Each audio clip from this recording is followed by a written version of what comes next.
Throughout history, it is a known fact that Black people always had to work harder to achieve real opportunities to thrive. Meaning that going from the times of slavery to now owning our own businesses is something that can't be taken lightly. To stand strong means to work hard, even in the toughest of times. For example, our Black businesses, both thriving and continuing to grow past the pandemic, is something very beautiful.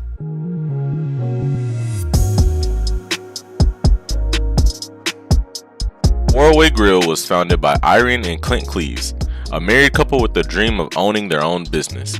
It opened in 1946 with the help of E.H. Crump, who was mayor of Memphis at the time, and the business grew from a tiny counter in a pool hall with an adjacent barbershop to having a full dining room. I doubt the couple would have imagined that years later it would also become an institution in the civil rights movement, as it was perhaps the only place in town where Black and white diners customarily sat together to break bread. It was one of the many restaurants around the country known as gathering spots during the disorderly times of the civil rights era. The scrumptious food and stellar service quickly attracted high-profile customers. The Four-Way, important before and still today, was of high regard and significance in the months leading up to Dr. Martin Luther King's last visit to Memphis. For many years, up until 1966, the restaurant thrived, serving both the locals and the dignitaries that often visited the establishment. Irene Cleaves ran the business alone until her age caught up with her. Then her family helped operate the restaurant until she fell ill. Eventually, it was too much to handle without Irene being as active in the picture, and the Four-Way was closed down due to a lack of tax payments. A former local who grew up in the neighborhood by the name of Wiley Bates bought the restaurant in 2001, keeping it alive and preserving the legacy up until his death in 2016. Now continuing his lineage, the place is owned by none other than Patrice Thompson. It was inherited. I inherited it from my parents, and the entire family worked with him. And when my parents passed, so it was passed along.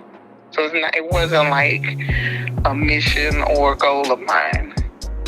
Honestly, I think running the Four-Way is slightly different from other people running restaurants or businesses in Memphis. It's historical business. A lot of people know us across the nation, not just in the city of Memphis. It's been said that we are a destination place. So if you're going to Memphis, one place you need to stop is Four-Way. So we pride ourselves in keeping the legacy going, not only from my parents, but from what Miss Cleaves, who is the original owner. She ran the restaurant 50 plus years prior to my dad getting it. My family's in our 21st year.